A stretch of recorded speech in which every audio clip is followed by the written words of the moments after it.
അങ്ങനെ കുറച്ച് സമയത്തിനു ശേഷം ഭക്ഷണവും കഴിച്ച് കൃഷ്ണനും ദേവകിയും വിച്ചുവും യാത്ര പറഞ്ഞിറങ്ങി. വിച്ചു അഗ്നിയോട് അഭിയെ നോക്കണമെന്ന് പറഞ്ഞ് ഏൽപ്പിച്ചിട്ടാണ് പോയത്.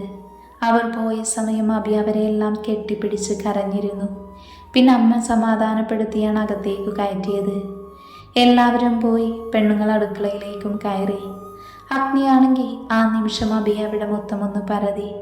എവിടെ അവളുടെ പൊടി പോലും അവന് കാണാൻ കഴിഞ്ഞില്ല. ഇന്നത്തെ ദിവസം അവളെ അവസാനമായി കണ്ട നിമിഷം അവൻ ഓർത്തെടുത്തു. വീട്ടിലേക്ക് വിളക്കുമായി കയറിയ നിമിഷം കണ്ടതാണ്. പിന്നെ അവളുടെ അച്ഛനും അമ്മയും വന്നപ്പോഴാണ് അവളുടെ നീടൽ പോലും അവൻ കാണുന്നത് എന്ന് ഓർത്തു. ഇങ്ങനെ ഒരു നിമിഷം ഉണ്ടാകുമെന്ന് സ്വപ്നത്തിൽ പോലും അവൻ വിചാരിച്ചില്ല. കാളിയാർ മഠവുമായി അഗ്നി എപ്പോഴും അകന്നു നിന്നിട്ടേ ഉള്ളൂ. കാരണം അമ്മയെയും അച്ഛനെയും വേദനിപ്പിച്ചത് തന്നെ. പക്ഷേ അവരുടെ വീട്ടിൽ നിന്ന് തന്നെ പെണ്ണ് കെട്ടേണ്ടി വരുമെന്ന് അവൻ ഓർത്തില്ല. കാളിയാർ മഠം തോൽപ്പിക്കാൻ നോക്കിയപ്പോഴൊക്കെ വാശിയോട് അവർക്ക് മുന്നിൽ ജയിച്ചു കാണിച്ചു കൊടുത്തിട്ടേ ഉള്ളൂ. ഇന്ന് മംഗലത്ത് അഗ്നിദേവ് കാളിയാർ മഠക്കാരെ അപേക്ഷിച്ച് പണം കൊണ്ടും പ്രതാപം കൊണ്ടും ഒരുപാട് മുന്നിലാണ്. അവരെപ്പോഴും അഗ്നിയുടെ മുന്നിൽ താഴെയുമാണ്. അവരുടെ മുന്നിൽ ജയിക്കണമെന്ന വാശി മാത്രമായിരുന്നു അഗ്നിക്കുണ്ടായിരുന്നത്. അതിൻ്റെ പ്രതിഫലനമാണ് ഇന്നീ കാണുന്നതെല്ലാം. അവിടെയുള്ളവരോട് അഗ്നിക്ക് എപ്പോഴും ദേഷ്യവും വെറുപ്പുമാണെങ്കിലും കൃഷ്ണനോട് അവന് എന്നും ബഹുമാനമായിരുന്നു. അമ്മയെ പണ്ട് ചേർത്ത് പിടിച്ചത് കൊണ്ടാവാം. വിഷ്ണുവിനോട് പരിഭവം വല്ലാതെ കാണിക്കാറില്ല. എന്നാൽ അഭിയോട് അവൻ ദേഷ്യം കാണിക്കാറുണ്ട്. അത് എന്തിനാണെന്ന് അവന് തന്നെ അറിയില്ലായിരുന്നു. അച്ഛൻ്റെയും അമ്മയുടെയും താല്പര്യത്തിന് വേണ്ടി ഇഷ്ടമില്ലാതിരുന്നിട്ടും ജാതകത്തിൻ്റെ ദോഷം കാരണം വിവാഹത്തിന് സമ്മതിച്ച അഭിയെക്കുറിച്ച് അനു പറഞ്ഞത് ഈ നിമിഷം അവൻ ഓർത്തുപോയി. പെട്ടെന്നാണ് ശാലിനി അവനെ ഫുഡ് കഴിക്കാൻ വിളിച്ചത്. ഭക്ഷണം കഴിക്കാനായി എല്ലാവരും ഇരുന്നു. അഭിയാണെങ്കിൽ അവൻ്റെ കൂടെ ഇരിക്കാതെ അമ്മയുടെയും മുത്തശ്ശിയുടെയും അടുത്ത് തല താഴ്ത്തിയിരുന്നു ഫുഡ് കഴിക്കുവാണ്. ഒരു പ്രാവശ്യം അഗ്നി അവളെ ഒന്ന് നോക്കി. പിന്നെ അവൻ ആരെയും മൈൻഡ് ചെയ്യാതെ ഫുഡ് കഴിച്ച് എഴുന്നേറ്റ് പോയി. അപ്പോഴാണ് അഭിക്ക് സമാധാനമായത്. അങ്ങനെ എല്ലാവരും ഫുഡ് കഴിച്ച് എഴുന്നേറ്റു. സമയം വൈകുന്തോറും അഭിയുടെ ഹൃദയം പെരുമ്പറ കൊട്ടി. അവളിലെ പേടി കൂടിക്കൂടി വന്നു. ആ ചെകുത്താൻ്റെ റൂമിലേക്ക് എന്നെ പറഞ്ഞു വിടുമോ ഈശ്വര? അവൾ നഖം കടിച്ച് സ്വയം ചോദിച്ചുകൊണ്ടിരുന്നു. രണ്ടും കൽപ്പിച്ച് അവൾ അനുവിൻ്റെ റൂമിലേക്ക് പോവാൻ തീരുമാനിച്ചു. മോളിവിടെ ഇരിക്കുവാണോ? അപ്പോഴാണ് അമ്മ അങ്ങോട്ട് വന്ന് ചോദിച്ചത്. അതമ്മേ, ഞാനിന്ന് അനുവിൻ്റെ കൂടെ കിടന്നോളാം. ശാലിനി ഇങ്ങോട്ട് എന്തെങ്കിലും ചോദിക്കുന്നതിന് മുന്നേ തന്നെ അഭി അങ്ങോട്ട് പറഞ്ഞു. അത് കേട്ടതും അനുവും അമ്മയും ചിരിച്ചു. അയ്യേ, നീ എൻ്റെ കൂടെയാണോ ചേച്ചി ആദ്യ രാത്രി ആഘോഷിക്കാൻ പോകുന്നത്? ഷോ, എനിക്ക് നാണം വരുന്നു. നിലത്ത് കളം വരച്ചുകൊണ്ട് അനു പറഞ്ഞു. അനുവിൻ്റെ കാട്ടിക്കൂട്ടൽ കണ്ട അഭിയും അമ്മയും ഇതെന്തിൻ്റെ കുഞ്ഞെന്ന് വരെ ഒരു നിമിഷം ചിന്തിച്ചു. അഭി കണ്ണു തള്ളി നോക്കി നിൽക്കുവാണ്. പെട്ടെന്നാണ് അമ്മയുടെ കയ്യിൽ നിന്ന് അനുവിൻ്റെ കൈക്കിട്ടൊന്ന് കിട്ടിയത്. ഡി അസത്തെ, എന്തൊക്കെയാണടി നിൻ്റെ ലൈസൻസ് ഇല്ലാത്ത നാക്കുകൊണ്ട് പറയുന്നത്? നീ ഇനിയും എൻ്റെ കയ്യിൽ നിന്ന് വാങ്ങണ്ടേക്ക് മിണ്ടാതെ പോയി കിടന്നോ? അമ്മ കലിപ്പ് മൂട് ഓണായതും അനു കൈകൊണ്ട് വാ പൊത്തിപ്പിടിച്ചു. മോളിങ്ങ് വന്നേ, ഈ പെണ്ണ് പറയുന്നൊന്നും കേൾക്കണ്ട. അതും പറഞ്ഞ് അനുവിനെ ഒന്ന് കൂർപ്പിച്ചു നോക്കാനും അമ്മ മറന്നില്ല. അമ്മയ്ക്കറിയാം മോളുടെ ഇപ്പോഴത്തെ അവസ്ഥ. എന്നാലും ഇന്ന് നിങ്ങളുടെ ആദ്യരാത്രിയല്ലേ, അപ്പം മോള് മോൻ്റെ കൂടെയല്ലേ കിടക്കേണ്ടത്? എൻ്റെ പൊന്നമ്മയല്ലേ, ഞാൻ പറയുന്നതൊന്ന് കേൾക്ക് പ്ലീസ്. ആ ചെകുത്താൻ എന്നെ കണ്ട കടിച്ചു കയറും, എന്നെ ജീവനോട് വെക്കില്ല. പ്ലീസ് അമ്മേ, ഞാൻ ഇവിടെ എവിടെയെങ്കിലും കിടന്നോളാം. അല്ലെങ്കിൽ വേണ്ട, മുത്തശ്ശിയുടെ കൂടെ കിടന്നോളാം. അയ്യടാ, അത് വേണ്ട. എൻ്റെ കൊച്ചുമോൻ്റെ ആദ്യരാത്രി ഞാനിൽ കുളം തോണ്ടാൻ. ശബ്ദം കേട്ടവർ തിരിഞ്ഞു നോക്കിയപ്പോഴുണ്ട് ലക്ഷ്മി അമ്മ പാൽ ഗ്ലാസുമായി ചിരിച്ചുകൊണ്ട് നിൽക്കുന്നു. ശുഭം, അതിൻ്റെ കാര്യത്തിലും തീരുമാനമായി. മോളൊന്നും പേടിക്കേണ്ട, അവൻ മോളെ ഒന്നും ചെയ്യില്ല. അവൻ എന്തെങ്കിലും ചെയ്താലേ മോൾ എന്നോട് പറഞ്ഞാൽ മതി. മുത്തശ്ശി അവന് നല്ലോണം കൊടുത്തോളാം, കേട്ടല്ലോ?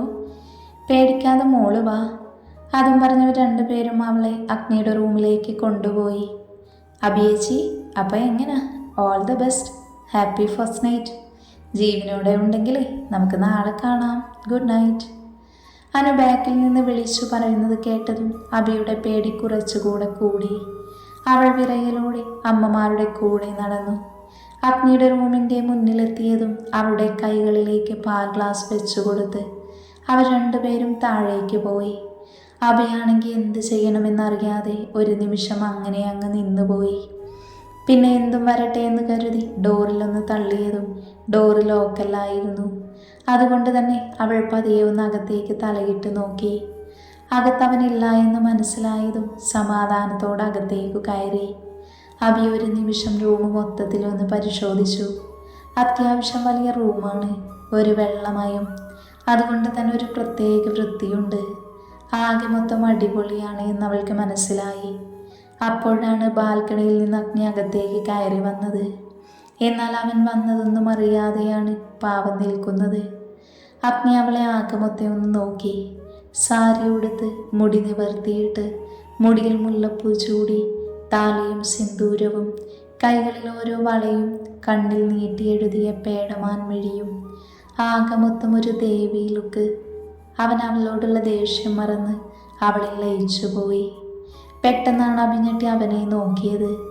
തന്നെ നോക്കി നിൽക്കുന്ന അഗ്നിയെ കണ്ട് അവളുടെ കയ്യിലുള്ള പാല് തുളുമ്പി പോകുന്നുണ്ടായിരുന്നു. ഡി പെട്ടെന്നാണ് അഗ്നി ബോധത്തിലേക്ക് വന്നത്.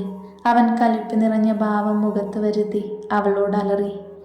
അഭിയാണെങ്കിൽ മഴയത്ത് നിൽക്കുന്ന കോഴിയെ പോലെ വിറച്ചു നിൽക്കുവാണ്.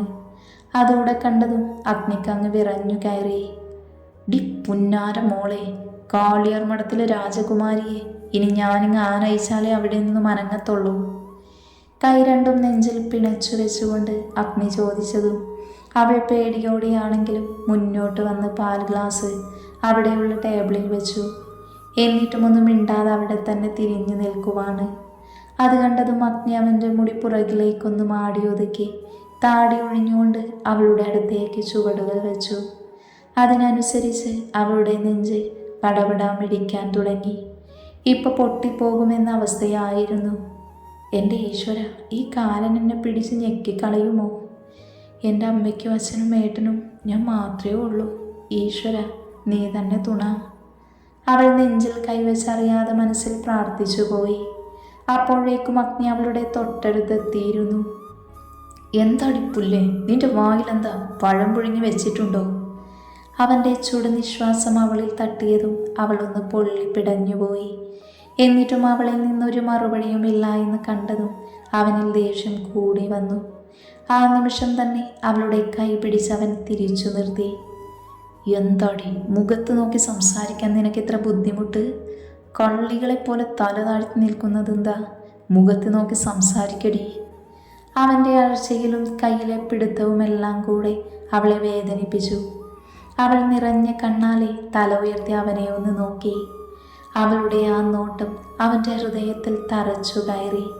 ആ നിമിഷം അവളുടെ കയ്യിലെ പിടുത്തം അവൻ അറിയാതെ വിട്ടുപോയി. അവളുടെ നിറഞ്ഞ കണ്ണുകൾ അവൻ്റെ ഹൃദയത്തെ വേദനിപ്പിച്ചു. എങ്കിലും അഗ്നി അവളെ തന്നെ ഉറ്റുനോക്കിക്കൊണ്ട് ചോദിച്ചു, നീ എന്താടി വല്ല ഫാഷൻ ഷോക്ക് വന്നതാണോ ഇങ്ങനെ സാരിയൊക്കെ ചുറ്റി? അവളുടെ സങ്കടം മാറ്റാനായി അവൻ ചോദിച്ചു. അത് ഞാൻ അമ്മ പറഞ്ഞപ്പോൾ. അവൾ നുള്ളിപ്പെറുക്കി എന്തൊക്കെയോ പറഞ്ഞു. ഓഹോ, അപ്പോൾ പൊന്നുമോളുടെ വായിൽ നോക്കുണ്ടല്ലേ? ഞാൻ വിചാരിച്ചു അതങ്ങ് ഇറങ്ങിപ്പോയി എന്ന്. അവൻ അവളെ നോക്കി പുച്ഛിച്ചുകൊണ്ട് പറഞ്ഞു. അതിനവൾ അവനെ കൂർപ്പിച്ചു നോക്കി. താൻ പോടും ചെകുത്താനെ. പതിയെയാണ് പറഞ്ഞതെങ്കിലും അവൻ നല്ല വ്യക്തമായി തന്നെ അത് കേട്ടു. എന്താടി നീ പറഞ്ഞത്? ധൈര്യം ഉണ്ടെങ്കിൽ ഒന്നുകൂടെ പറയടി. അവളിലേക്ക് അടുത്തുകൊണ്ട് അവൻ ദേഷ്യത്തിൽ ചോദിച്ചു. അവൻ വരുന്നതിനനുസരിച്ച് അവൾ പുറകിലേക്ക് നീങ്ങിക്കൊണ്ടിരുന്നു. അവസാനം ചുമരിൽ തട്ടി നിന്നതും അവൾ പേടിയോടെ അവനെ തല ഉയർത്തി നോക്കി. അവൻ്റെ കണ്ണിലെ തീക്ഷ്ണത അവളെ തളർത്തിക്കൊണ്ടിരുന്നു. അവൻ്റെ കണ്ണിലേക്ക് നോക്കും തോറും അവളിൽ എന്തൊക്കെയോ മാറ്റങ്ങൾ വരുന്നത് പോലെ അവൾക്ക് തോന്നി. എന്താണെന്ന് മാത്രം അവൾക്ക് മനസ്സിലായില്ല. പറ, എന്താ നീ നേരത്തെ എന്നെ വിളിച്ചത്? അവൻ്റെ ദൃഢമായ ശരീരം കുറച്ച് അവളിൽ തട്ടി. ആ നിമിഷം രണ്ടുപേരിലും എന്തോ ഒരു അനുഭൂതി നിറഞ്ഞു. അവളുടെ ഇരു സൈഡിലും അവൻ കൈകുത്തി അവളെ ലോക്ക് ചെയ്ത് നിർത്തി. അഭിയാണെങ്കിൽ ഇനി എനിക്ക് ഇയാളിൽ നിന്ന് രക്ഷയില്ല എന്ന് മനസ്സിലാക്കി അവൾ ദയനീയമായി അവനെ ഒന്ന് നോക്കി. ആ നിമിഷം തന്നെ അവളുടെ മുഖത്തൂടെ കണ്ണുകൾ പാഞ്ഞു നടന്നു.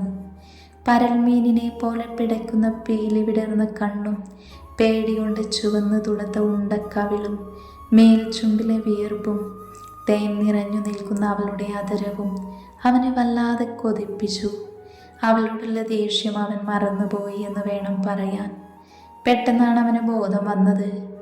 ഡി, ആര് പറഞ്ഞിട്ടാടി നീ സാരി ചുറ്റിയത്? അതുപോലെ മുടി ഇങ്ങനെ അഴിച്ചിട്ടത്?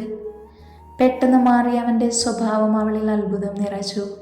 അവൾ ഒന്നും മിണ്ടുന്നില്ല എന്ന് കണ്ടതും അവൻ അവളിലേക്ക് അടുക്കാൻ നിന്നതും അവൾ പേടിച്ച് അവനെ തടഞ്ഞു പറയാൻ ശ്രമിച്ചു. അത് അമ്മ പറഞ്ഞതാ ഇങ്ങനെ ഇടാൻ. സാരിയും അമ്മ തന്നതാ. ഇവിടെ എനിക്കിടാൻ വേറെ ഡ്രസ്സൊന്നും ഇല്ലല്ലോ. അവൾ ചെറിയ കുട്ടിയെ പോലെ പരിഭവം പറഞ്ഞു. എന്നാലേ ഇനി മേലിൽ ഞാൻ പറയാതെ സാരി ഉടുക്കുകയോ മുടി അഴിച്ചിടുകയോ ചെയ്ത പൊന്നു മോളെ നീ അനുഭവിക്കും. ഓർത്തു വെച്ചോ നീ. അതെന്താ ഞാൻ മുടി അഴിച്ചിട്ടാ? കൊള്ളത്തില്ലേ? എല്ലാവരും പറയാറുണ്ടല്ലോ നല്ല ഭംഗിയാണ് മുടി കാണാനെന്ന്. അഭി സ്വന്തം മുടി നോക്കിയാണ്ട് സ്വയമേ പറഞ്ഞു. നട്ടപ്പാതിരക്ക് പൊന്നുമോളെ, മുടിയുടെ ഭംഗി പറഞ്ഞിരിക്കാതെ അത് കെട്ടിവെച്ച് പോയി കിടന്നുറങ്ങടി പുല്ലേ. ഇനി മേലിൽ ഞാൻ ഇതിങ്ങനെ കണ്ടാ പിന്നെ നിന്റെ തലയിൽ മുടിയുണ്ടാവില്ല. അത് നീ മറക്കണ്ട. അവളിൽ നിന്ന് അകന്നു മാറിക്കൊണ്ട് അവൻ പറഞ്ഞു. എന്തുകൊണ്ടോ അവൾക്ക് വീണ്ടും സങ്കടം വന്നു. അവളുടെ മുഖം മാറിയെന്ന് മനസ്സിലായതും അഗ്നി അവളുടെ സാരിയിൽ പിടിച്ചു വലിച്ചു. എന്താടി മോളെ, എൻ്റെ മുന്നിൽ കിടന്നിങ്ങനെ മോങ്ങാനാണോ ഭാവമെങ്കിൽ നമ്മുടെ ആദ്യരാത്രി ഞാനിങ്ങ് ആഘോഷിക്കും. അപ്പോൾ നിനക്ക് അതും കൂടെ ആവുമല്ലോ കരയാൻ. എന്തേ, അത് വേണോ?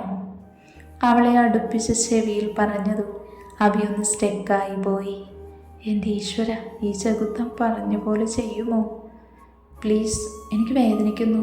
സാരിയിൽ നിന്ന് വിടുമോ? ഞാൻ പോയി അനുവിൻ്റെ അടുത്ത് കിടക്കാം. നിങ്ങൾക്കൊരു ശല്യാവില്ല പോരെ? അഭിദയനീയമായി പറഞ്ഞതും അഗ്നിക്ക് അവളുടെ വാക്കുകൾ തീരെ ദഹിച്ചില്ല. നിന്നെ കെട്ടിയത് എൻ്റെ പെങ്ങളാണോടി പുല്ലേ? മര്യാദയ്ക്ക് കയറി കിടക്കുന്നതാ നിനക്ക് നല്ലത്. എന്തൊരു കഷ്ടമാ, എന്ത് പറഞ്ഞാലും ഭീഷണി. അവനിൽ നിന്ന് പിടിമാറ്റി അവൾ കുറച്ച് ദേഷ്യത്തിൽ പറഞ്ഞു. ഡി, ഇങ്ങോട്ടൊന്നും പറയണ്ട. മര്യാദയ്ക്ക് പോയി കിടന്നു. അതാണ് നിനക്ക് നല്ലത്. അല്ലെങ്കിൽ ഞാനങ്ങ് ആഘോഷിക്കും. അത് പൊന്നുമോള് ഇപ്പം താങ്ങത്തില്ല. അത് വേണോ? അവൻ അവളെ ഒന്ന് ഒഴിഞ്ഞു നോക്കി ചുണ്ട് കടിച്ചു വിട്ടുകൊണ്ട് പറഞ്ഞു. അവൻ്റെ മട്ടും ഭാവവും കണ്ട് ഇനി അവനെ ദേഷ്യം പിടിപ്പിച്ച ശരിയാവില്ല എന്ന് അവൾക്ക് മനസ്സിലായി. ആരോഗ്യത്തിന് ഹാനികരമായിരിക്കുമെന്ന് തോന്നി.